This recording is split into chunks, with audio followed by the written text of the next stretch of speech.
Hi అండి, welcome to my channel. ఈరోజు మనం తిరుమల వెళ్లకుండానే శ్రీవారిని దర్శించుకోవచ్చంటే మీరు నమ్ముతారా? ఇది నిజం. ఈ గుడి మన బ్యారేజ్ దాటిన తర్వాత కృష్ణానది ఒడ్డున కరకట్ట రోడ్డు వైపు వెంకటాపాలెం అనే గ్రామంలో ఉందండి. మన తిరుమలలో గనక శ్రీవారి ఎలాగైతే దర్శనమిస్తారో ఆ నిజస్వరూపమే ఇక్కడ కూడా వెలిసింది. అచ్చం తిరుమల తరహాలోనే ఈ గుడిని నిర్మించారు. ఈ గుడి 25 ఎకరాలలో నిర్మింపబడింది. అయితే చాలా ఆహ్లాదకరంగా ఆకర్షణీయంగా ఉంది. ఇక్కడ వెంకటేశ్వర స్వామిని దర్శించడం వల్ల తిరుమల వెంకటేశ్వర స్వామిని దర్శించుకున్న అనుభూతి అయితే మనం పొందుతాము. అచ్చం తిరుమల తిరుపతి దేవస్థానంలో స్వామివారి ఏ రూపంలో అయితే మనకి దర్శనమిస్తారో అదే రూపం ఇక్కడ మనకి దర్శనమిస్తుంది. మనందరం తప్పకుండా సందర్శించాల్సిన క్షేత్రం ఇది. గుడిలోని మూల విరాటు చాలా విశేషంగా ఆకర్షిస్తుంది మనల్ని.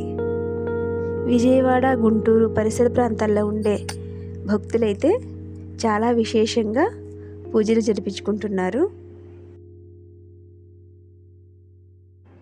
ఈ టెంపుల్ యొక్క ముఖ్య ఉద్దేశం ఏమిటంటే తిరుమల తిరుపతి దేవస్థానానికి వెళ్ళడానికి కష్టపడే భక్తులకి స్వామివారి దర్శనానికి మనకు అందుబాటులో అందించడమే. ఈ ఆలయం ద్రవిడ యొక్క ఆచారంలో నిర్మింపబడింది. తిరుమల గోపుర వైభవాన్ని గుర్తు చేసేలా డిజైన్ చేశారు. ఇక్కడ స్వామివారిని దర్శించుకున్న తర్వాత తిరుమల తిరుపతి దేవస్థానంలో మనం ఆ స్వామివారిని ఏ రకంగా అయితే దర్శించుకుంటామో అటువంటి అనుభూతి అయితే మాకు కలిగింది. దీంట్లో ఎటువంటి సందేహము లేదు. ఈ గుడి చాలా విశాలంగా అయితే నిర్మించారు. చాలా ఆహ్లాదకరంగా ఉంది.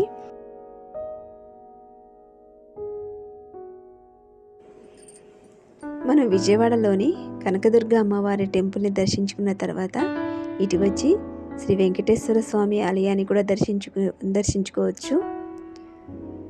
మేమైతే దర్శనం చేసుకొని చాలాసేపు ఇక్కడ గుడిలోనే కూర్చున్నాము.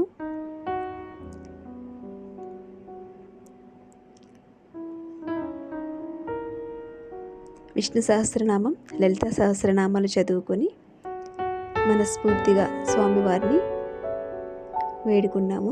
ఇదిగోండి ఇక్కడ చూడండి, వీడియోలో చూపిస్తున్నట్టుగా ఉత్సవమూర్తులను రెడీ చేస్తున్నారు.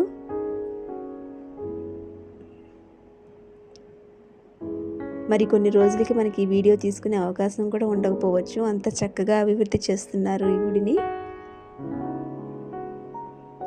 మన తిరుపతి దేవస్థానంలో కనుక మనకి ఎలాగైతే లడ్డూ ప్రసాదం ఇస్తారో సేమ్ అదే లడ్డు కూడా మనకి ఇక్కడ వీళ్ళు అందిస్తున్నారు. ఆంజనేయ స్వామి ఉత్సవమూర్తి.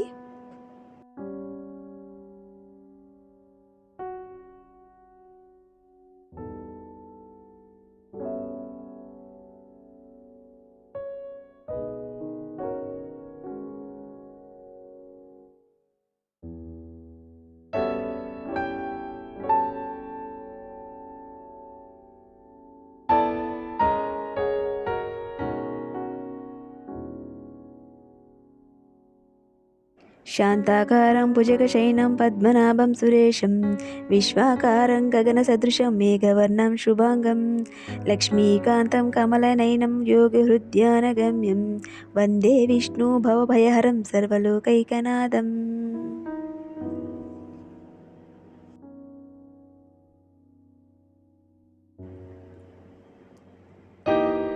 వీలైతే మీరు ఈ గుడిని దర్శించండి. ధ్వజస్తంభం ముందు కూర్చొని విష్ణు సహస్రనామం చదువుకుంటుంటే మనసు చాలా ప్రశాంతంగా ఉంది. ఇదేనండి ఇవాల్టి వీడియో. మరో మంచి వీడియోతో మళ్ళీ కలుసుకుందాం. అంతవరకు సెలవు. నమస్కారం.